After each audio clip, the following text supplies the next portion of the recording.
The marking went out across 900 dead worlds before anyone on Earth knew the word for it. A single thread of light crossed the dark between two arms of the galaxy and touched the small blue planet for 1/10 of 1 second. The thread was not a weapon, it was a tag. It measured the world, weighed its water, counted its green, and wrote a number against it in a ledger no human had ever seen. The number meant ready, the number meant next. Subcaller Issa Voth read that number from the high deck of the lead harvester and felt nothing at all. She had read 400 such numbers in her time. She had watched 400 worlds shrink to gray rind under the migration, and not one of them had answered the marking. That was the law of the deep black, the only law the gaunt migration had ever trusted. You marked a world, the world died. There was no third thing. Issa Voth folded the ledger closed and looked out at the swarm she served. It had no edge. That was the part younger callers never understood until they saw it with their own clustered eyes. The gaunt migration was not a fleet. A fleet had ships you could count, captains you could name, a heart you could aim at. The migration was a tide of living hulls, 60 million of them, each one a grown thing the size of a town, each one hungry, each one blind on its own and brilliant only together. They flew in a cloud 40 light seconds thick. When they passed a star, the star dimmed. When they reached a world, they came down like gray rain, and they did not stop coming down until the world was bone. 611 worlds. That was the count behind them. 611 living planets reduced to husk, and not one of them had ever made the migration slow. Issa Voth had been born inside the swarm, the way all callers were. She had never stood on solid ground. She had never felt weather she did not make, or wind that did not come from a vent. Her whole world was the inside of a living hull and the patient low pulse that swept through it 40 times a second. The pulse that told every blind mouth where to turn. The pulse that made 60 million separate hungers into one perfect tide. She had given her life to that pulse. She had risen through the caller's ranks by learning to read the swarm the way a sailor reads water, and she was, by the time the thread of light touched the blue world, the most trusted subcaller in the leading host. She had a way of measuring worlds that the younger callers envied. She did not just read the number the marking thread returned, she read the silence that came after. Every world, when it understood it had been marked, fell into one of 3 silences. There was the silence of the ones who never knew, who carried on building and singing and counting their days until the gray rain came. There was the silence of the ones who knew and could not believe it, who broadcast their disbelief into the dark for weeks before the end. And there was the silence of the ones who knew and understood completely, who simply stopped and waited and let the tide take them without a sound. Issa Voth had learned to tell which silence a world would choose almost before it chose. It was a small art, but it was hers, and it had never once failed her. So when the marking touched Earth and the number came back ready, Issa Voth simply turned to the open channel and said the words she had said 611 times before. Mark confirmed. Set the course. We feed in 90 days. She did not think about the blue world again that day. There was no reason to. Worlds did not answer. They sent messages, sometimes, the loud ones, the proud ones, broadcasts full of threats and pleading and noise. The migration did not listen to messages. It listened to the pulse, and the pulse said ready, and ready was all that ever mattered. Earth answered in 4 hours. The first thing the migration heard was not a threat. It was a question. A narrow signal climbed up out of the blue world and crossed the dark and found the swarm where it drifted, and the signal carried no fleet behind it, no fire, nothing but a voice and a set of numbers. The voice belonged to a woman named Etta Kor, and she was not a soldier. She was a signal keeper on a frontier colony called Halden's Reach, 11 light-years from Earth, and she had spent 6 years of her life listening to the dark for exactly this. Halden's Reach was a hard place. 40,000 people lived under 3 pressure domes on a world with too much wind and not enough sky. They mined cold metal out of black rock, and they grew thin crops under lamps, and they kept one ear pressed to the black at all times, because the frontier had learned long ago that the galaxy was not empty and not kind. The inner worlds, the soft ones, the old ones near Earth, they had forgotten that. They had not lost a colony in 3 generations. The frontier had never been allowed to forget. Etta Kor ran the listening post on the North Ridge above the first dome. It was a cramped room of dishes and cold metal and a single hard chair, and she had spent more hours in that chair than she had spent anywhere else in her life. People in the colony called her the woman who listened to nothing, because that was what they thought the dark was. Nothing. She had let them think it. It was easier than explaining that the dark was not nothing, that it was full of threads and pulses, and the slow, patient counting of things that did not wish the colony well, and that someone had to sit in a cold room and hear them coming so the rest could sleep. She had heard the marking thread pass over her own colony 2 years earlier, before it ever reached Earth. She had logged it, flagged it, and sent it home to the inner systems with a single line attached. Something is counting us. Most of the inner worlds had laughed, a frontier signal keeper crying ghosts in the dark. There was always a thread of light somewhere, always a panicked colonist who mistook a stray particle storm for the end of the galaxy. They filed her report under nuisance and they went back to sleep. They sent her a polite note, thanking her for her vigilance, and reminding her that the channel home was expensive and reserved for genuine emergencies. She had read that note in her cold room, and she had not cried, because crying was a thing you did when you still expected help, and she had stopped expecting help from the inner worlds a long time before. The frontier did not laugh. The frontier remembered. And one man, 11 light-years away in a shipyard ring around a cold moon, did not file her report under nuisance. He read it, and he kept it, and he began, quietly, to listen. So when the same thread of light touched Earth and Etta's instruments caught the echo, she did not wait for permission. She opened the long channel, the one that reached all the way back to the home system, and she sent the warning ahead of the fear. A swarm has marked Earth. I have the size. You will not believe the size. Send everything. She did not stop there. She knew the inner worlds. She knew that one frightening message would be filed under nuisance like the last one.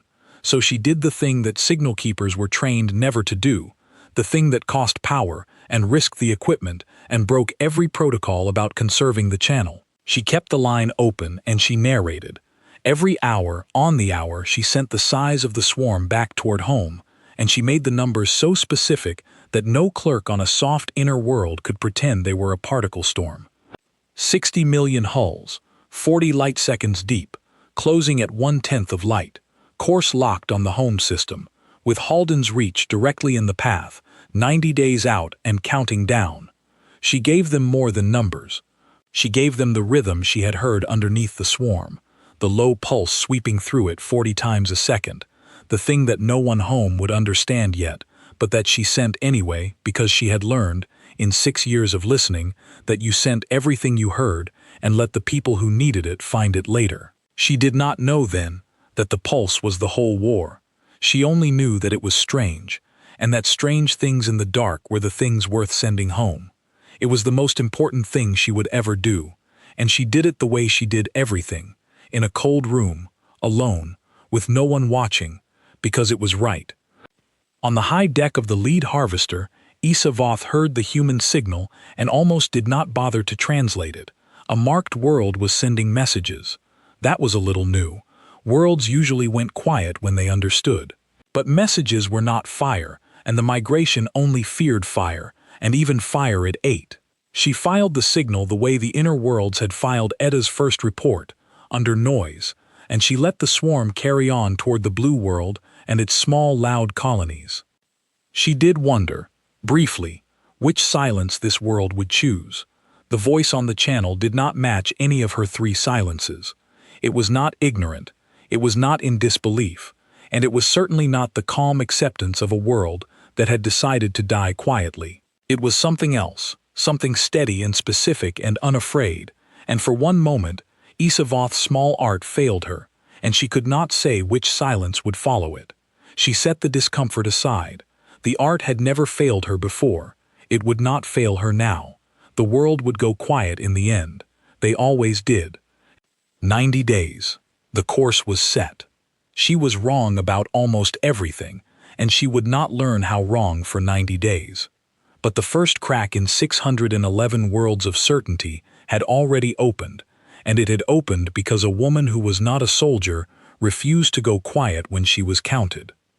Etta Kor sat in her cold listening post that night, with her hands flat on the console, and watched the swarm's bulk creep across her sky like a stain spreading through water. She did not have a ship. She did not have a gun that would matter. She had a voice, a channel, and 40,000 people behind 3 domes who were all, suddenly, looking at her, because she was the one who had heard it first, and she was the one still talking. So she did the only thing a signal keeper could do. She kept signaling, and every hour, on the hour, she added one more line to the message. The same line. The line that would, in time, reach across the dark and put a tremor into a fleet that had never known one, and into a species that had never once been told no. We are not going quiet. Send everything. 11 light-years away, in the shipyard ring around the cold moon, that message arrived in the middle of the night, and the man who read it first did not go back to sleep. His name was Thomas Vey, and he was an admiral with a fleet that had never been used, and for 6 years he had been the only man in the inner systems who had taken a frontier signal keeper seriously. He had kept Etta Kor's first report. He had read it on a night much like this one, 2 years before, and where the councils had seen a panicked colonist, he had seen a careful one. The report was not the work of someone who was frightened. It was the work of someone who was sure. The numbers were too clean, the language too plain, the flagging too precise.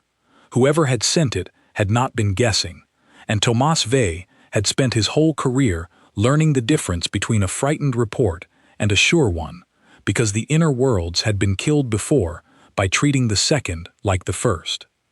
He had built a fleet on the strength of that one report against the laughter of the soft worlds, in a yard around a cold moon where no one important looked. He had spent 6 years being called a man frightened of ghost stories, and he had let them call him that, because the only thing worse than building a fleet no one believed in was needing one you had not built. And now the ghost had a size and a heading and 90 days on the clock, and the only person in the whole galaxy who had seen it coming was a signal keeper on a cold ridge who would not go quiet. He read Etta Kor's numbers 4 times. Then he stood up, walked to the great window that looked out over 100 sleeping warships, and behind them 100 more, and he gave the order that the whole long story would turn on. Wake them all up. The fleet had a name almost no one had ever said out loud. On the registry it was the Long Answer, and it had been built for one job and one job only, which was to make sure that when the frontier finally called, the call did not go into an empty room. There were 240 warships in the Long Answer, not 60 million, 240. Admiral Thomas Vey knew the arithmetic better than anyone alive, and he had spent 6 years staring at the gap between those two numbers and refusing to be afraid of it. His flagship was the steadfast Aurora, 2,600 meters of gray human steel, built around a spine of layered armor and a heart of cold fusion, with rail batteries that ran the full length of her hull and a magazine that took a full crew shift just to walk. She was not beautiful. Human warships were never beautiful. They were honest. Every line of the Aurora said the same thing the Frontier said, which was that the dark was not empty, and the people who survived in it were the ones who had stopped pretending otherwise. Vey gave the order, and across the shipyard ringed 240 drive cores lit at once, and the cold moon below them flared with the reflected light of a fleet waking up angry. The waking took 11 days. A warship that has slept for 6 years does not simply stand up and run. The crews had to be pulled from a dozen worlds, the magazines filled, the cold fusion hearts brought up slow so they did not crack. Vey spent those 11 days the way he had spent the last 6 years, listening to the long channel from Halden's Reach, reading Etta Kor's hourly numbers, learning the shape of the thing he was about to go and meet. He did not know her face.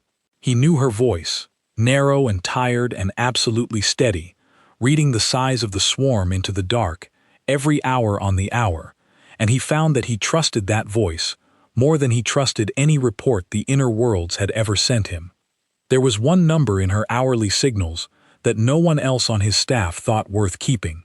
The pulse, 40 sweeps a second, a low patient rhythm under the whole tide, the strangest thing she heard, and the thing she sent home every hour even though no one had asked for it. His intelligence officers wanted to strip it from the feed as clutter. Vey would not let them. A careful person sends everything she hears, he told them. She does not know yet why the pulse matters, neither do we. But she heard it, and she kept hearing it, and she put it in every single message, which means that some part of her, the part that has listened to the dark for 6 years, thinks it is the most important thing in the swarm. I am going to trust that part of her over all of us. Keep the pulse in the feed. It was the single most important decision he made in the whole war, and he made it before he had ever fired a shot, in a quiet office around a cold moon, by choosing to believe a signal keeper he had never met. The inner worlds, for their part, did not want the fleet to go. When word reached the soft old planets near Earth that Admiral Vey was waking the long answer and pointing it at the frontier, the councils that had laughed at Edicor's first report suddenly found their voices. They sent him orders. Hold the fleet at home. Guard the inner systems. Do not waste 240 irreplaceable hulls defending a frontier mining colony of 40,000, when the same ships could shield the billions on the home worlds. Let Halden's Reach buy time with its dying. That was what the frontier was for. Admiral Thomas Vey read those orders once, and then he did something an admiral was not supposed to do. He turned the channel off. The frontier answered the marking when the inner worlds laughed, he said to his own bridge crew, the only audience he intended to keep. They heard it counting us 2 years before it reached Earth, and they did not go quiet, and they did not run, and one signal keeper on a cold ridge has done more to save the homeworlds than every council that ever filed her under nuisance. We are not going to repay that by letting her die alone, while we sit on our hulls and guard the people who would not listen. The long answer was built to answer. We are going to go answer. There was a thing he understood that the councils did not, and it was the heart of why he turned the channel off. If the long answer met the swarm at the inner worlds, it would be fighting with billions of soft civilians at its back, in crowded systems full of things to break, where a single mistake spilled gray rain across 100 cities. But if it met the swarm at the frontier, over a hard mining colony of 40,000 stubborn people, it could fight clean. It could take risks. It could spend itself on a clever plan instead of a cautious one, because the only thing behind it would be cold rock and people who already knew the dark was real. The frontier was not the place you sacrificed. The frontier was the place you won, because it was the only place you were allowed to fight properly. So the long answer crossed 11 light-years to the frontier, against the orders of the worlds it was built to protect, because the one man in command of it had decided long ago which way the debt ran. It took 71 days. That number mattered. The swarm had given Earth 90. Vey intended to spend 19 of them on his own terms, in front of Halden's Reach, where the frontier had called from, where the swarm would arrive first. He would not meet the migration at the inner worlds, soft and crowded and full of things to break. He would meet it on the hard edge, over a mining colony of stubborn people, with nothing behind him but cold rock and 40,000 who had refused to go quiet. Edicor saw the fleet coming before anyone else on Halden's Reach. Of course she did. She was always listening.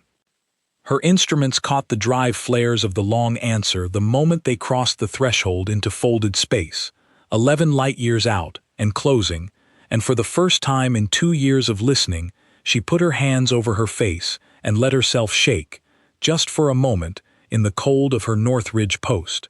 2 years she had been calling into the dark.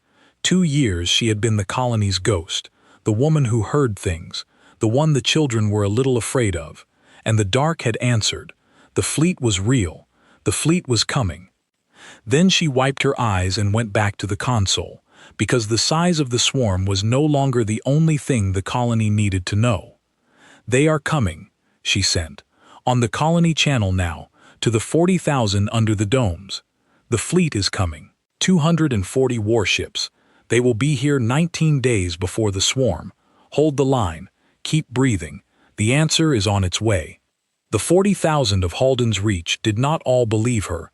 Belief was thin on the frontier. It had been spent too many times. There were colonists who heard 240 against 60 million and laughed the bitter laugh of people who knew arithmetic. There were others who began, quietly, to load the few ships the colony had, ready to run the moment the fleet proved a fairy tale. There was an old mine foreman named Garrick who stood up in the common dome and told them all that no fleet was coming, that the inner worlds had never once kept a promise to the frontier, and that the smart thing was to take the ships and run while the running was good. Etta Kor came down from her ridge for the first time in days to answer him, which she almost never did, because she was a listener and not a speaker. She told the common dome the truth. "I do not know if we will live," she said. "I cannot promise you that. But I have heard the fleet. It is real. 240 hulls crossing the dark toward us right now, against the orders of the inner worlds, because one man over a cold moon believed a report I sent 2 years ago. The inner worlds did not keep their promise, but a man you have never heard of is keeping his, and he is keeping it for us, and the least we can do is be standing here when he arrives." Garrick did not run. Most of them held. They sealed the domes, they buried the children deep in the old mine shafts, and they pointed every dish they had at the dark, and listened with Etta Kor, because she had been right about the marking, and a person who has been right once on the frontier is worth following twice. What the colony did next was a thing the inner worlds would never have thought to do, because the inner worlds had never had to. They did not just wait, they listened.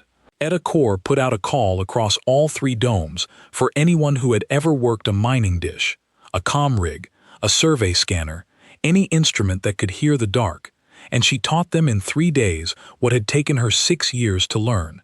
She could not be in 2 places at once, and the swarm was vast, and the fleet would need every ear it could get when the tide came down.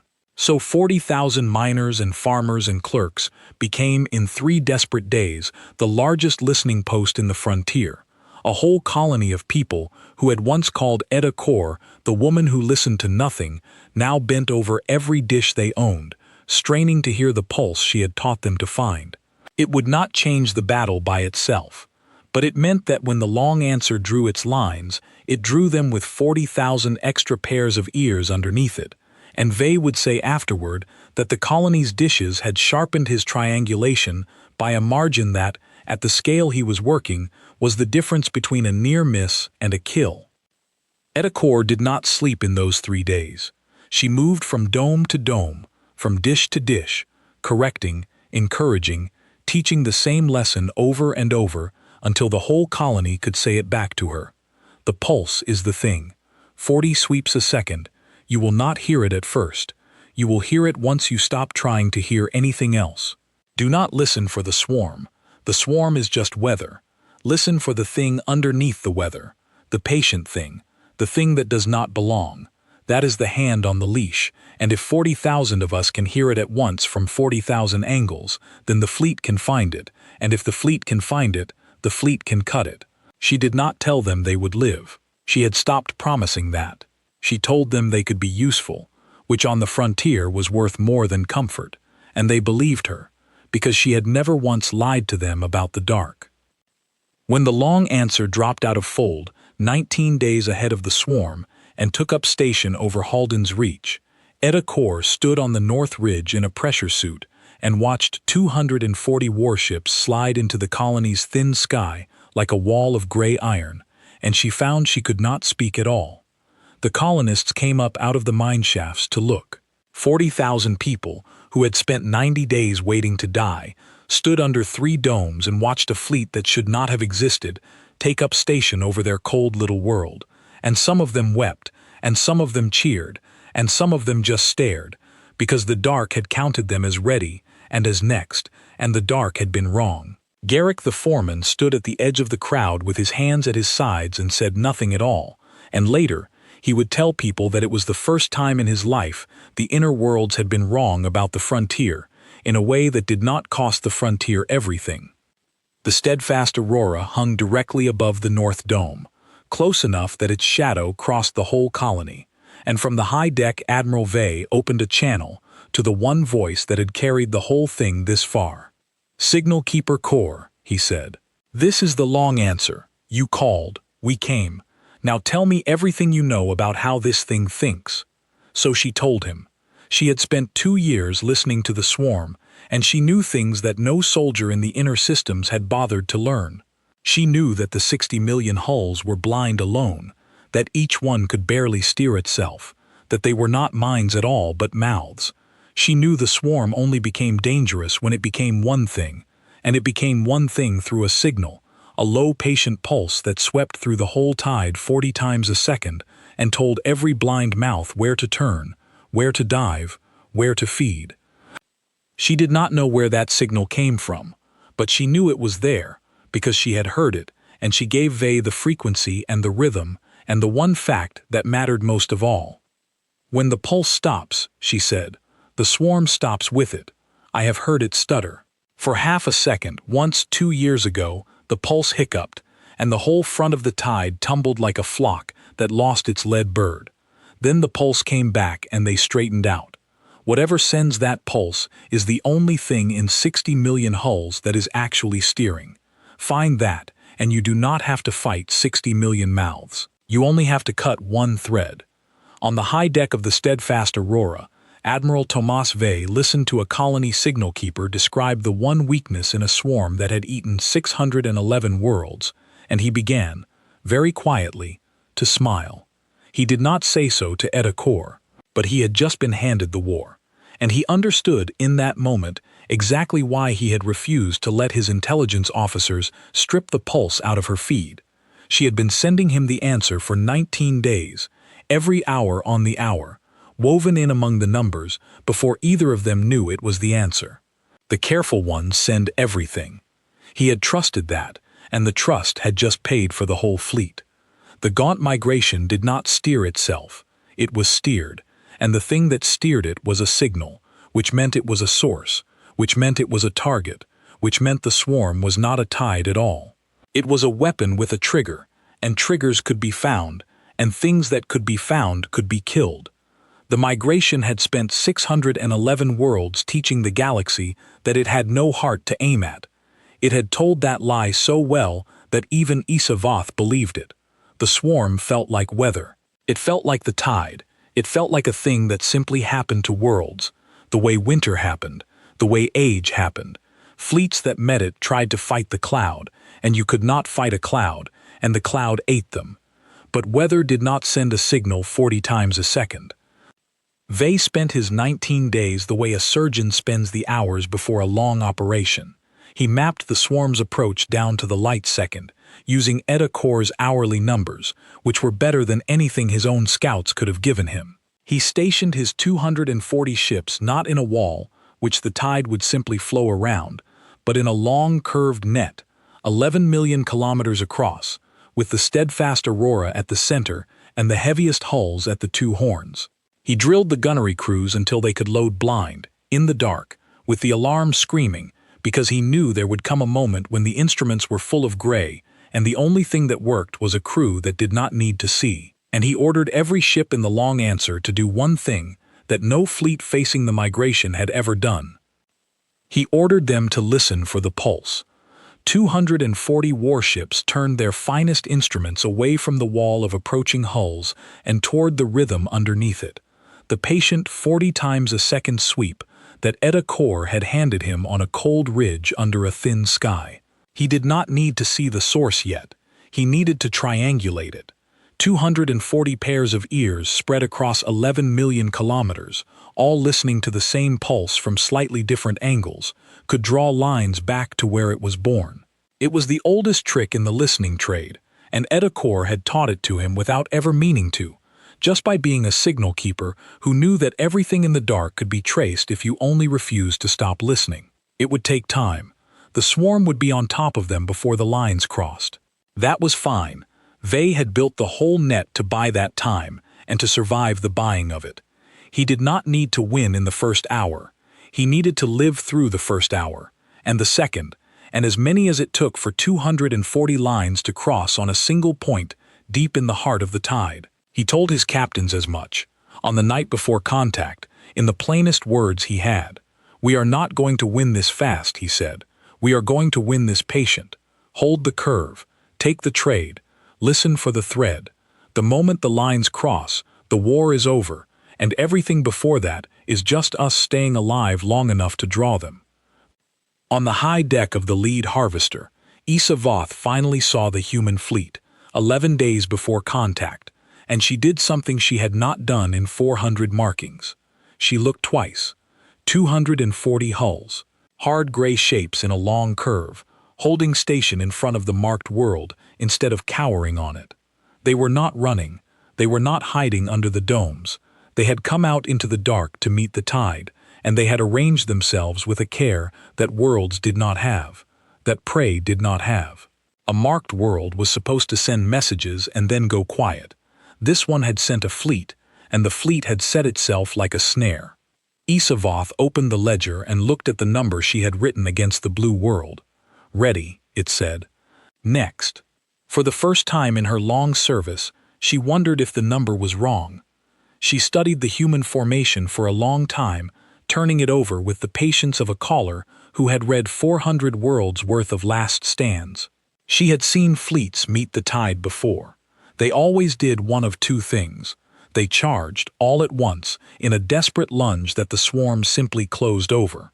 Or they made a wall and held it, and the tide flowed around the wall like water around a stone, and came down on the world behind. Both ways died. Both ways had always died. This fleet did neither. It made a curve, a long open bay of gray iron, with its mouth pointed straight at the oncoming swarm, and it held there, patient, listening. It was not a charge. It was not a wall.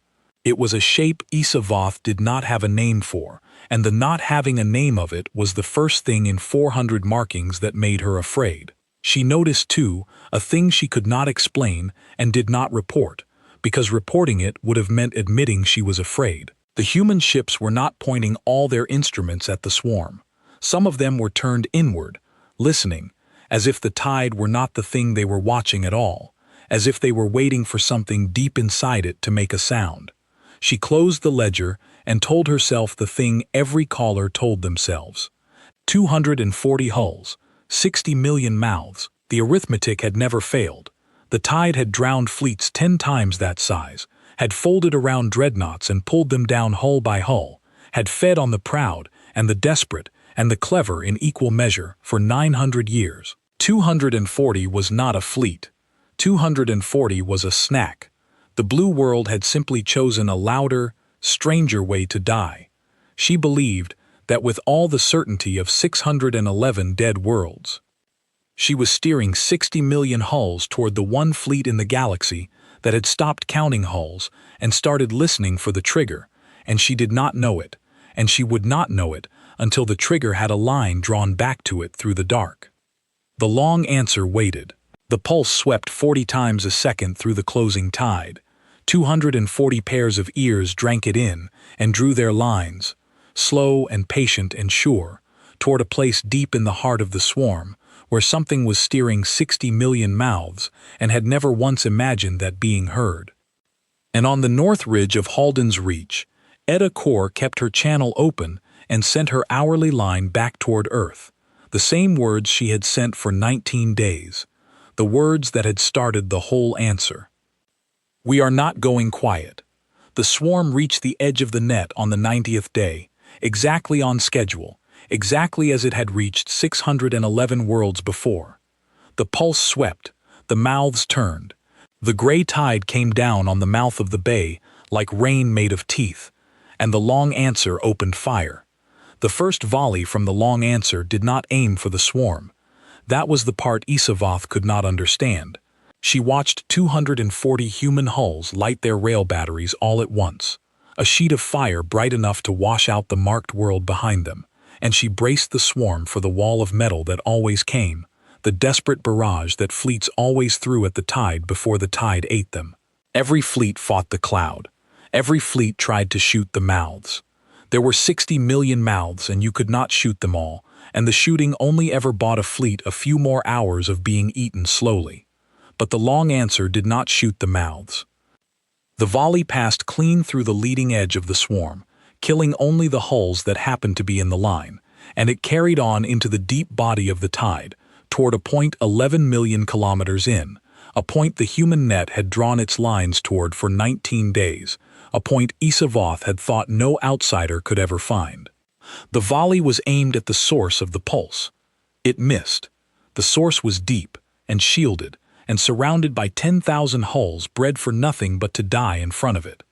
The human fire chewed through 3,000 of those guardian hulls and stopped, spent, far short of the thing it was reaching for. Isavoth almost laughed with relief. Of course they could not reach it. No one reached it. The steering heart of the migration lived at the center of 60 million bodies, wrapped in a living wall 1,000 hulls thick, and even if a fleet somehow knew it was there, it could never punch through that much meat to touch it. The humans had spent their first great volley on a target they could never hit. They had wasted their opening blow. The arithmetic held. The tide would eat them now, the way it ate everyone. But the relief did not last, because the relief depended on a thing she had just learned was false. They knew where the heart was. That was the part she could not put down. A fleet from a marked world had fired its first shot, not at the swarm, but at the steering heart, the secret thing, the hidden thing, the one object in 900 years no enemy had ever known existed. The shot had missed, but you did not fire at a thing you did not know was there, and if they knew it was there, then the whole shape of the war had already changed, and Isavoth had been the last to understand it. She gave the order she had given 611 times. She threw the pulse forward, and 60 million mouths surged into the mouth of the human bay, and the feeding began. It did not go the way the feeding always went. A swarm that flows into a bay should fold around the fleet inside it and pull the hulls down one by one. But the human curve was not a wall to be flowed around. It was a funnel, and the deeper the tide poured into it, the more of the swarm came under the guns of the two horns at once. The migration had eaten fleets 10 times this size, but it had eaten them in the open, where the tide could surround them. Here the geometry was wrong. Here the swarm was the thing being surrounded, 3,000 of its hulls dying for every human ship it reached, and Isavoth watched her own tide pour into the bay and die in numbers she had never seen the migration spend, and still she told herself the arithmetic held, because 3,000 mouths for one hull was a trade the swarm could make forever and the humans could not. She was right about the trade, she was wrong about what the humans were buying with it. On the high deck of the Steadfast Aurora, Admiral Thomas Vey was not watching the trade at all. He was watching the lines. 19 days of listening, 240 pairs of ears, and now with the pulse thrown to full power to drive the feeding, the source was screaming, louder than it had ever been, and the lines that had crept across his display for 19 days finally crossed. The pulse triangulated at last to a single moving point, deep in the swarm, 11 million kilometers in, and that point now glowed on every screen in the fleet like a coal in a furnace. "There," Vey said quietly. "That is the hand on the leash. Now we begin." He did not throw the whole fleet at it. That was the mistake every dead fleet had made. The lunge, the all-out charge into the cloud that the tide simply closed over. Vey did the opposite. He kept the net intact, kept the curve holding the swarm in its bay, kept the two horns grinding 3,000 mouths to dust for every human scratch, and he peeled off exactly 40 ships from the inner horns, the fastest and hardest hulls in the long answer, and he sent them in along a flank channel the horn batteries had blasted open. 40 ships against 60 million. The arithmetic Isavoth trusted said it was nothing. The arithmetic did not account for direction. The 40 human hulls were not trying to fight the swarm. They were trying to reach one point inside it, along one cleared lane, fast. They went in at a third of light, rail batteries hammering the guardian hulls aside, drives burning so hot their hulls glowed, and they did not slow, and they did not turn, and they did not stop to fight a single mouth that did not stand directly between them and the coal in the furnace. The captain of the lead raider was a woman named Petra Holt, and her ship was the Bright Refusal, and she had been on the frontier her whole life. She had buried a sister on a colony the inner worlds let burn, years before the migration ever came, and she had crossed 11 light-years to make sure no one buried Halden's Reach. She drove the bright refusal into the body of the gaunt migration at a third of the speed of light, and she did not flinch, because the frontier did not flinch, and behind her 39 more frontier hulls drove in after her, a spear of gray iron aimed straight at a thing that had never once been aimed at. She talked to her crew the whole way in, because that was how Petra Holt flew. She named the distance to the heart as it shrank. 800,000 kilometers. 600. Hold the line. Hold the drives. Do not fire at anything that is not in our way. The mouths do not matter. The heart matters. Everything in this swarm is just weather, and we are not here to fight the weather. We are here to find the thing that makes it. She said it the way Etta Kor might have said it, though the two women had never met, because the frontier was full of people who had learned the same hard lesson in the same hard dark, that you did not fight the storm, you found the hand that raised it. The run was not clean. Nothing on the frontier ever was. The Guardian hulls were bred for exactly this, to throw themselves in front of anything that reached for the heart, and they came at the bright refusal in waves, hurling their own bodies into her path at a third of the speed of light. Petra Holt did not slow for them. She had been told by every instinct she owned to slow, to weave, to fight, and she had drilled those instincts out of herself in 19 days of practice over Halden's Reach, because Vey had told the raiders the truth that the swarm depended on no fleet ever believing. The hulls in your way will kill you if you stop. They cannot kill you if you do not. A thing the size of a town, no matter how hungry, cannot catch a warship at a third of light unless the warship gives it a reason to. So do not give it a reason. Do not turn. Do not slow. Do not fight what you can outrun. Aim at the heart and let the swarm break itself against your bow. So Petra Holt aimed at the heart and let the swarm break against her bow, and it did. The bright refusal took hits, terrible ones, hull plate tearing away in sheets, whole sections of her armor glowing white where the Guardian hulls struck her at speed. But she did not stop, and a warship that does not stop is a warship that does not die, and behind her the other 39 frontier hulls held the same hard line, a spear that bled and scorched and screamed through the body of the gaunt migration and would not, for any price the swarm could offer, slow down. 400,000 kilometers, Petra Holt said, her voice steady over the howl of her own dying armor. 300. We are still here. The heart is still ahead. Hold the line. Isavoth finally understood what she was watching, and the understanding went through her like cold water. They knew. The marked world knew about the steering heart. Somehow, a colony of 40,000 under 3 domes had heard the pulse, traced it, named it, and handed it to a fleet that had crossed 11 light-years to drive a spear straight at the one thing the migration had spent 900 years hiding behind 60 million bodies. She did the only thing she could do. She reached for the pulse herself, took manual control of the steering heart, and threw the whole tide inward, ordering the entire body of the swarm to collapse on the 40 human ships and bury them in living meat. It was the right move. It was the move that had drowned every fleet before.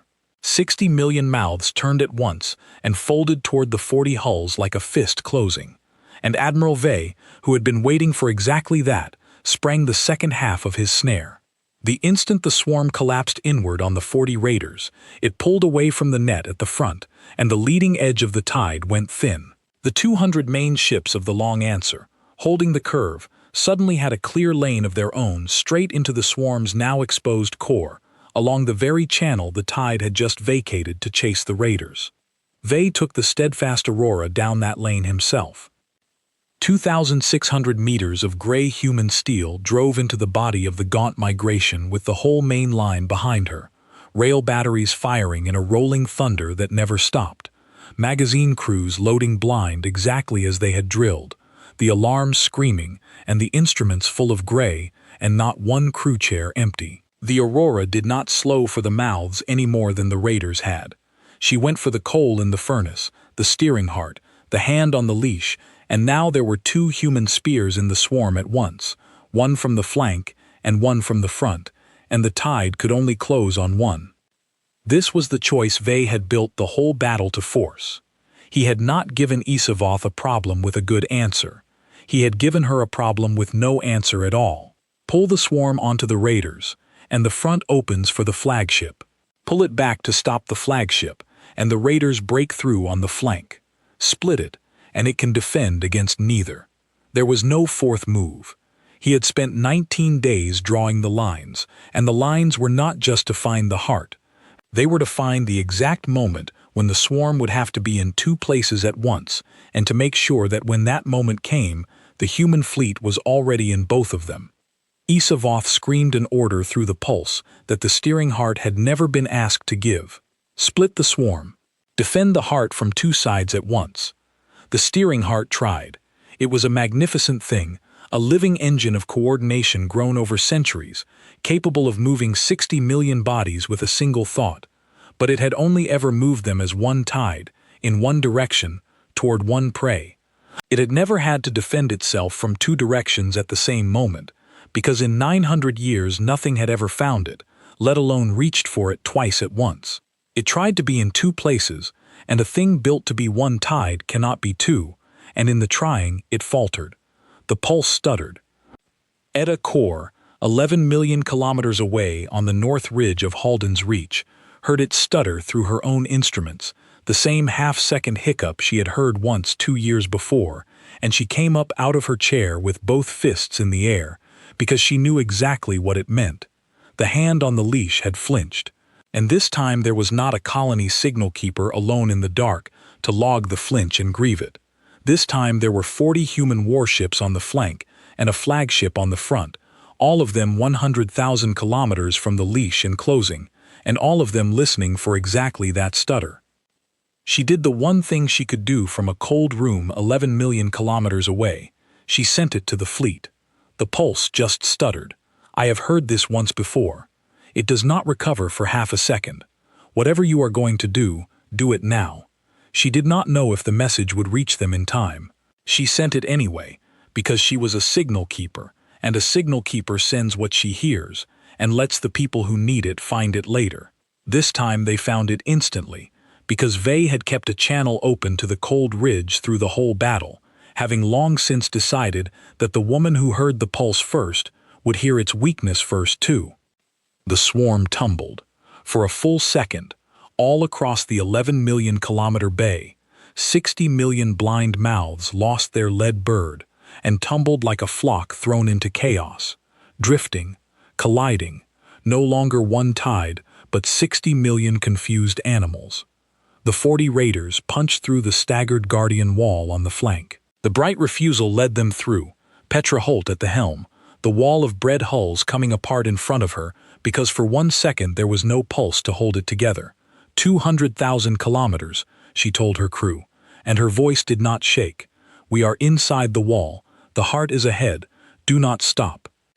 The steadfast Aurora punched through it on the front, and for the first time in 900 years, the steering heart of the gaunt migration looked out from the center of its 60 million bodies and saw 2 human spearheads breaking through the last living wall toward it, and there was nothing left between it and them but open dark. On the high deck of the lead harvester, Isavoth abandoned the ledger entirely. The number against the blue world did not matter anymore. Ready. Next. 611 dead worlds. None of it mattered, because the one law she had trusted her whole life, the law that said worlds do not answer, was breaking in front of her clustered eyes. This world had answered. It had answered with a voice that would not go quiet, a fleet that had crossed the dark to stand in front of it, and an admiral who had thrown away the whole way fleets were supposed to die, and built a snare around the one secret the migration had. She did the last thing a desperate caller could do.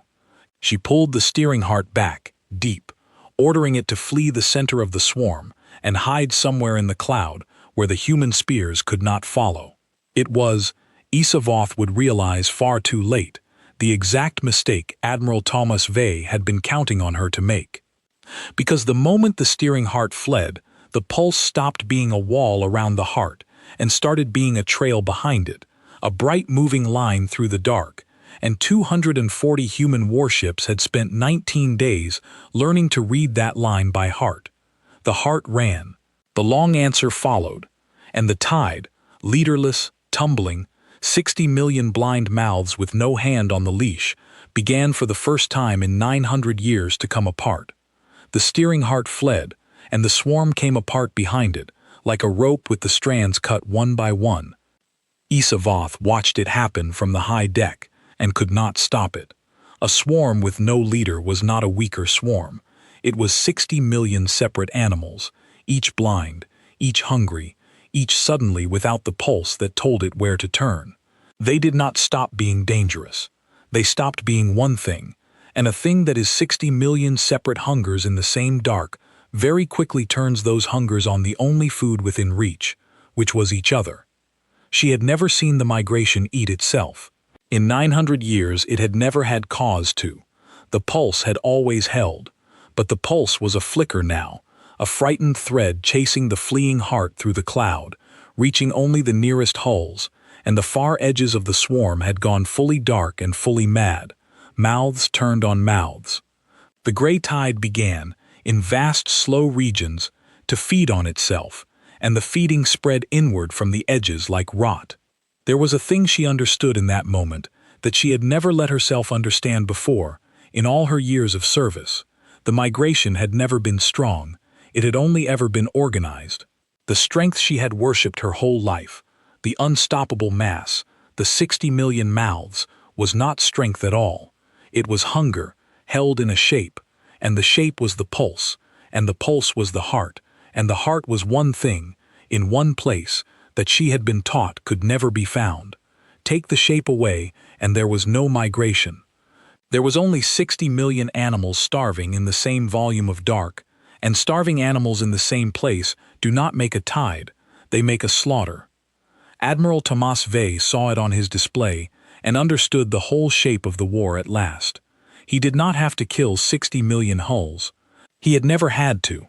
He had to kill one thing, the steering heart, and the swarm would do the rest to itself. The migration's terrible strength, the thing that had drowned 611 worlds, the sheer unstoppable mass of it, was also the one thing that would destroy it, the instant the hand came off the leash. A tide with no tide maker was just a great deal of hunger with nowhere to point. So Vey did not chase the heart in a straight line and let it run him in circles through the cloud. He did something colder and far more patient. He used the swarm against the heart. The steadfast Aurora and the main line stopped firing on the hulls between them and the heart. Instead, they fired past the heart, into the maddened dark regions on the far side of it, killing nothing important, but making noise and light and the unmistakable signature of prey. To 60 million blind, starving mouths with no pulse to obey, the brightest, loudest, meatiest thing in the dark suddenly looked like dinner, and it was sitting right next to their own fleeing heart. The swarm turned toward the noise, and the heart was in the way. Isavoth realized what the human admiral had done a single, sickening second before it happened. He had not surrounded the steering heart with his fleet. He had surrounded it with its own swarm. He had turned the migration's 60 million blind mouths into a wall closing on the one thing they had spent their whole lives protecting, because without the pulse they no longer knew it was theirs to protect. To them, it was just another warm shape in the path of the food. It was, she thought, the cruelest thing she had ever seen, and the cleverest, and she could not even hate the human for it, because she had done worse to 611 worlds and called it the law of the dark. The humans had not invented a new cruelty. They had simply taken the migration's own nature, its hunger, its blindness, its terrible mass, and turned every part of it back on the one thing the migration could not afford to lose. They had not beaten the swarm with a bigger swarm. They had beaten it with itself. She threw the pulse to full power, desperate, screaming a single command into the steering heart. Tell them you are theirs. Push them off. The heart pulsed with everything it had, and for a moment it worked. The nearest hulls recognized the command, peeled away, formed a thin living shield once more around the fleeing heart, a last wall of bread bodies between it and the human spears. That was the moment Admiral Vey had been waiting 19 days and one whole battle to create. The pulse, thrown to full power, lit up brighter than it had ever been, and 240 human warships that had spent 19 days learning that pulse by heart now had it screaming at them across the dark. A beacon, a bullseye, the steering heart shouting its own location at full volume to save itself. There was no shielding deep enough, no living wall thick enough to hide a thing that was broadcasting its own position to save its own life. The heart had two choices, and Vey had made sure both of them killed it. Stay quiet, and the swarm eats you. Shout, and the fleet finds you. There was no third thing. There had never been a third thing for any of the 611. Now there was no third thing for the migration either. There, Vey said, for the second time, and this time, hit it. The 40 raiders had never stopped closing. While the main line played the swarm against its own heart, the 40 fastest hulls in the long answer had ridden the chaos straight up the flank, unnoticed in the madness, and they were now 30,000 kilometers from the heart, with a clean line and a target lit up brighter than a star. Petra Holt's bright refusal was at the front of them still, the frontier hull that had buried a sister the inner worlds let burn, and she lined her ship up on the coal in the furnace, and she did not blink. 30,000 kilometers, she told her crew, one last time. There it is, the thing that marked 611 worlds, the thing that marked Halden's reach, the hand on the leash. She did not make a speech. The frontier did not make speeches. She only said the thing that the whole fleet, and the whole frontier, and the woman on the cold ridge 11 million kilometers away, had all been waiting 900 years for someone to be in a position to say. All ships, on my mark. Everything. They fired everything at once. 40 human warships, rail batteries and torpedo cells, and lance arrays all emptying in a single coordinated breath. 40 hulls worth of fire, converging on one point in the dark, where the steering heart of the gaunt migration hung shouting its own location to the void. The thin living shield the heart had just rebuilt took the first half of the volley and died. 10,000 Guardian hulls vaporized in a single instant, a flash bright enough to throw shadows across 11 million kilometers of swarm. The second half of the volley reached the heart. It was, Isavoth saw in the last clear image her instruments ever sent her, not a small thing. The steering heart was a vast grown organ the size of a city, ancient, intricate, the single most precious object in 900 years of migration. It had moved 60 million bodies with a thought. It had marked and killed 611 worlds. It had taught the galaxy that the tide had no heart to aim at, and it had told that lie so well that even its own callers believed it. A colony signal keeper named Etta Kor had not believed it. She had heard the pulse stutter once, 2 years before, and she had understood in that half-second that anything which could stutter had a source, and a source could be found, and a thing that could be found could be killed. She had handed that one truth to a fleet, and the fleet had crossed 11 light-years to use it, and now 40 frontier hulls drove that truth home into the heart of the tide. The 40-ship volley reached the steering heart, and the steering heart stopped. The pulse did not stutter this time. It ended, all across 11 million kilometers of dark, in a silence that fell faster than light could carry the news. 60 million blind mouths lost their lead bird for the last time, and did not get it back. There was no second heart. The migration had never needed one, because in 900 years, nothing had ever reached the first. It had put all its certainty into one place and dared the galaxy to find it, and the galaxy never had, until a fleet from a marked world listened instead of fighting.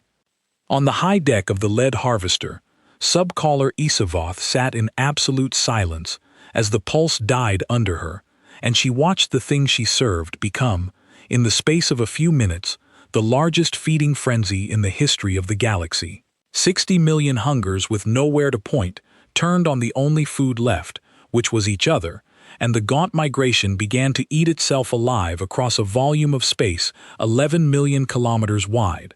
The human fleet did not have to fire another shot at it. That was the part that would stay with Isavoth longest, in the time she had left. The long answer did not chase the dying swarm. It did not hunt down the last mouths. It did not gloat, did not broadcast, did not turn its guns on the helpless animals the migration had become. Admiral Vey ordered the long answer to pull back to the edge of the bay and simply hold the line, keeping the dying swarm pinned where it could only feed on itself, and not on the worlds beyond. The humans had not come to slaughter 60 million animals. They had come to cut one thread, and they had cut it, and now they only had to make sure the tide drowned in its own bay instead of spilling out across the dark. There was a kind of mercy in it that Isavoth had not expected and did not deserve. The fleet that could have ended every hull in the swarm chose instead to simply stand at the door and let the thing finish what it had started against itself. It cost the humans nothing. It saved them magazines they did not need to spend. But it meant something all the same, and Isavoth, watching from the high deck, understood that she was seeing the difference between her people and these. The migration killed because killing was the law. The humans killed exactly as much as the work required, and not one mouth more, and then they stopped, and held the line, and let the dying be quiet. She found herself thinking of the worlds.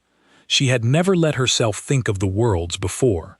611 of them, each one a number in her ledger, each one a marking and a course, and a feeding, and she had read each one's silence with her small art, and never once asked what the silence cost. Now, with the pulse dead and the tide eating itself, and nothing left for her to do but sit and watch and remember, the worlds came back to her one by one. The blue-green one with the singing oceans, the gray one with the spires, the little ringed one that had broadcast a child's voice into the dark for 3 days before the gray rain came, a child counting, the way children count, slow and careful and unafraid, all the way up to the number where the broadcast stopped. She had filed that one under disbelief. She had been wrong about that too. The child had not been in disbelief. The child had been answering in the only way a world with no fleet could answer, by refusing to go quiet until the very last number. She had not understood it then. She understood it now. Every one of the 611 had tried to answer. Halden's reach was simply the first one that had been heard. That was the cruelty of the law the migration had taught. It had not only killed the worlds, it had made their answers meaningless, had turned every brave last broadcast into noise to be filed under one of 3 silences, had made sure that no matter how loudly a world refused, the refusal changed nothing. The pulse swept, the mouths turned, the world died. The answer never reached anyone who could act on it. For 900 years the worlds had been answering into a dark that had no one listening on the other side. And then, on a cold ridge 11 million kilometers away, someone had finally been listening. That was the whole difference. Not better weapons, not braver hearts. The worlds had always been brave. The difference was that this time, when a world answered, there was a signal keeper who heard it, and an admiral who came, and a fleet that did not file the answer under noise. The migration had not been beaten by a stronger enemy. It had been beaten by the first ear in 900 years that was pointed the right way. Isavoth thought she would have given the rest of her life, if she had any left, to send that understanding back to the worlds that were already gone.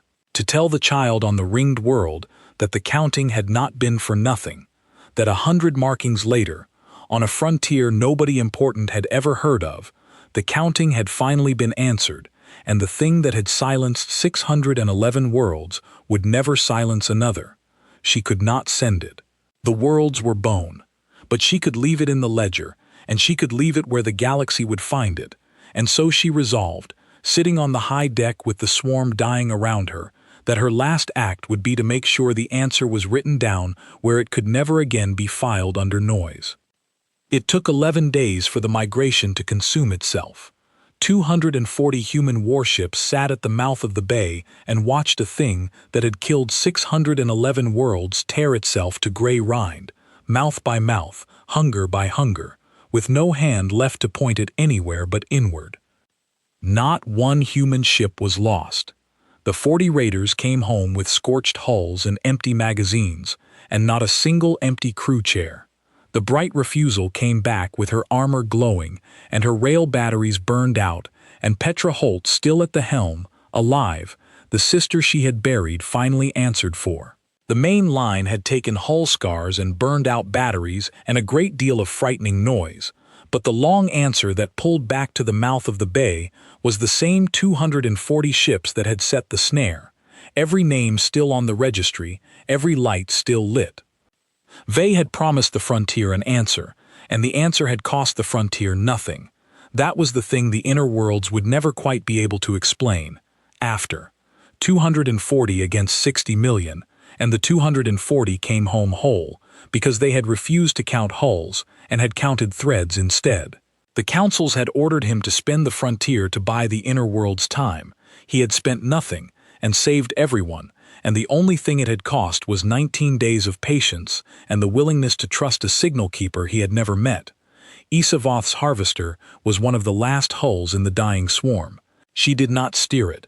There was nothing to steer. She sat on the high deck with the closed ledger in front of her and watched the gray tide that had been her whole life eat itself down toward her, and she understood, with a clarity that came far too late, exactly what had happened. A world had answered. It had answered with a voice from a cold ridge that would not go quiet, and a fleet that crossed the dark to stand in front of it, and an admiral who had refused to fight 60 million mouths and had instead found the one hand on the leash and cut it. The migration had spent 900 years teaching the galaxy that it had no heart. The lie had killed 611 worlds, and in the end, the lie had killed the migration, because a creature that hides its heart so well that even it forgets the heart can be found will not believe until the last second that anyone is reaching for it. She thought of the first human signal, the one she had filed under noise. A swarm has marked Earth. I have the size. You will not believe the size. Send everything. She had read it as the babbling of a marked world, the loud, strange death of one more planet that did not understand it was already dead. She had been wrong. It had not been the death of a world. It had been the opening line of the death of the migration, sent by a woman who was not a soldier, into a dark that had counted her and found her ready. She thought, too, of her small art, the art of telling which silence a world would choose. She had failed at it exactly once, with the voice on the channel that fit none of her three silences, the steady, specific, unafraid voice that had made the art fail her for the first time. She understood now what that fourth silence had been. It had not been a silence at all. It had been the sound of a world that intended to answer, and her art had failed to name it only because in 900 years no world had ever made that sound, and there had been no name to give it. There was a name now. She would give it to the galaxy with her last act, so that the things that still marked worlds would have a word for the sound that had killed the migration. Isavoth opened the ledger one last time, to the line she had written against the blue world 90 days before. Ready, it said, next. Isavoth crossed out next. In its place, with the swarm closing on her hull and the silence absolute where the pulse had been, she wrote the only true word left, the word she wanted the galaxy to find when it eventually came to read the bones of the migration, the word that was the last act of the last caller of a tide that had eaten 611 worlds and would never eat another. Answered. The dark above Halden's reach was clean for the first time in 90 days. Etta Kor stood on the north ridge in her pressure suit and looked up at a sky that held no gray stain, only stars, and the long, hard line of 240 human warships sliding back into station over the colony she had refused to let die quietly. The steadfast aurora hung where it had hung at the start, directly above the North Dome, its shadow crossing the whole colony, except now the shadow felt like a roof and not a coffin.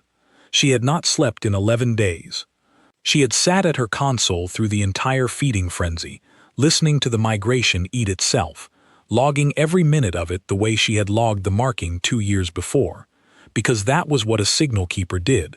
She kept the record. She made sure that what happened in the dark did not happen unwitnessed. She heard the pulse die. She heard the silence fall. She heard 60 million blind mouths turn on one another. And she wrote it all down, every minute of it, so that the galaxy would know not just that the migration had died, but how, and why, and at whose word. There was one thing she would not write down, and she never told anyone she had heard it. In the last hour, as the swarm ate itself toward nothing, a single narrow signal had climbed out of the dying tide and crossed the dark toward her instruments, weak, almost lost in the noise, a thing she only caught because she was the kind of listener who caught everything. It was one word, in a code she did not know, sent by a hand she would never meet. She could not translate it. But she logged it, the way she logged everything, and she kept it, and years later, when the records of the dead migration were finally read by people who could translate them, they found the same word written in the ledger of the last caller, and they understood that the woman on the cold ridge and the dying creature in the swarm had, in the very last hour, reached the same single word for what had happened. Neither ever knew the other had said it, but they had said it together, across 11 million kilometers, the witness and the witnessed, and the word was the truest thing either of them ever sent. When the last hull of the gaunt migration went silent, Etta Kor sent one final message back toward Earth, 11 light-years home, the message the inner worlds had laughed at her for promising. It is over. The swarm is gone, not driven off, gone. The fleet held, the frontier held. We did not go quiet. Then she put her head down on the cold console, and finally, after 6 years of listening to the dark, she slept. The colonists found her there. 40,000 people who had spent 90 days waiting to die came up out of the old mine shafts into a clean sky, and the first thing many of them did was climb the north ridge to the cramped listening post where the woman they had once been a little afraid of had started a war that crossed 11 light-years. They did not wake her. They stood outside in the thin wild wind, and they waited, because they understood now what she had been doing all those years in that cold room, listening to a dark they could not hear. Garrick, the old mine foreman, who had stood up in the common dome and told them all to run, was among them, and he stood at the door of the post the longest, and he did not say a word, because some apologies are too large for words and are better paid in standing watch. Admiral Thomas Vey came down to Halden's Reach himself, which admirals did not do. He brought the steadfast Aurora into low station and took a shuttle down through the thin wild sky to the North Dome, and he walked up the ridge to the listening post where a signal keeper had started everything. He found Etta Kor asleep at her console, with 40,000 colonists keeping a quiet watch over her in the wind. He waited until she woke. When she did, he did not salute her, because she was not a soldier, and he did not thank her, because thanks were too small. He told her the truth instead, the way the frontier preferred it. The inner worlds had a fleet for 6 years, he said, and they kept it asleep because they thought the swarm was a ghost story. They ordered me to leave you here to die. They wanted Halden's Reach to buy them time with its dying. You heard the thing counting us 2 years before it reached Earth. You logged it. You flagged it. You would not go quiet. And then you did the thing that won the war, and you did not even know you were doing it. You put the pulse in every message. Every hour for 19 days, you sent me the one thing in that swarm worth knowing, woven in among the numbers, because you are the kind of listener who sends everything she hears. My own officers wanted to strip it out as clutter. I kept it because I trusted you. That is the whole war, Corps. That is all of it. The fleet did not save you. You aimed the fleet, and you did it without ever firing a shot, from a cold room, with a voice. Etta Kor did not know what to say to that, so she said the only thing that mattered. The 40,000 under the domes. Are they safe now? They are safe, Vey said. And so are the worlds behind you, and the worlds behind them, all the way back to Earth. The thing that marked us is gone, and the way it died is on the record now, yours and mine both, so that the next time something out in the dark decides a world is ready, it will have to wonder whether that world is going to answer. That was the thing that changed in the end. Not a single battle, a lesson written into the dark. For 900 years, the gaunt migration had taught the galaxy one law. You marked a world, the world died, there was no third thing. 611 dead worlds had proved it. Every species that knew of the migration had believed it, had built its whole understanding of the dark around it, had assumed that some things in the black simply could not be answered, only fled or endured. The marking had been a sentence, and the sentence had always been carried out. A colony of 40,000 and a fleet of 240 had unwritten that law in 90 days. The record of it spread the way the marking had spread, thread by thread across the dark world to world, until species that had never heard a human voice knew the shape of the story. A world was marked. The world did not go quiet. It sent a voice, and the voice was answered, and the thing that did the marking was found and cut and turned upon itself, and not one hull of the answering fleet was lost. The new law was harder to say than the old one, and far more frightening to the things that lived by marking worlds, because the new law had a condition in it that had never been there before. Some worlds answer, and one of them had built a fleet whose only purpose was to make sure the answer always came. The long answer did not go home after Halden's Reach. Admiral Vey did not take his 240 hulls back to the shipyard ring around the cold moon to sleep for another 6 years. He had learned the cost of a sleeping fleet, and he had learned it from a signal keeper who had stayed awake on a cold ridge for 2 years while the inner worlds laughed. He kept the fleet on the frontier. The inner worlds, of course, ordered him home. "The danger is past," the councils said. "Bring the hulls back. Guard the home systems." But Admiral Tomas Vey had turned that channel off once already, the night he chose to cross 11 light-years against orders, and he found it easy enough to turn it off again. The frontier had answered the marking when the inner worlds laughed. The frontier had held the line while the inner worlds wrote orders. The long answer would stay where the answering was needed, and the councils could file their complaints under nuisance, the way they had once filed a signal keeper crying ghosts in the dark. In time, the inner worlds stopped sending orders, because in time the inner worlds came to understand what the frontier had always known, that the dark was not empty and not kind, and that the only thing that had ever stood between the soft old worlds and the things that marked them was a hard edge full of stubborn people who refused to go quiet. The councils did not say it out loud. The councils never said anything out loud, but they stopped calling the fleet home, and they quietly funded the listening posts, and they never again filed a frontier signal keeper under nuisance, because the last one they had filed there had saved them all. Vey spread the 240 across the outer dark, in the path of every thread of light that came counting, and he built more listening posts on more cold ridges, and he staffed them with people the inner worlds would never have chosen, frontier people, stubborn people, people who knew in their bones that the dark was not empty and not kind and could, sometimes, be answered. He made Etta Kor the first of them. He did not give her a uniform. He gave her a better channel and a wider net of ears and one standing order, the only order she ever wanted. If something marks a world, hear it, trace it, call us, we will come. She held that post for the rest of her life. She trained the next signal keepers herself, and she taught them all the same things she had learned on the ridge above Halden's Reach, in the worst 90 days of her life. The dark counts you, she told them. Let it. Just do not go quiet when it does. A thing that counts you is a thing that can be heard, and a thing that can be heard can be found, and a thing that can be found can be answered. Keep the channel open. The answer is always on its way. And she taught them the other thing, the thing Vey had taught her, the thing that had won the war without either of them knowing it at the time. Send everything you hear, even the strange parts, especially the strange parts. You will not know which thread is the one that saves a world. So send them all, and trust the people who need them to find them. Petra Holt and the Bright Refusal stayed on the frontier too, and so did the other 39 raiders, and so did the main line, and in time the long answer became less a fleet and more a promise that had hulls.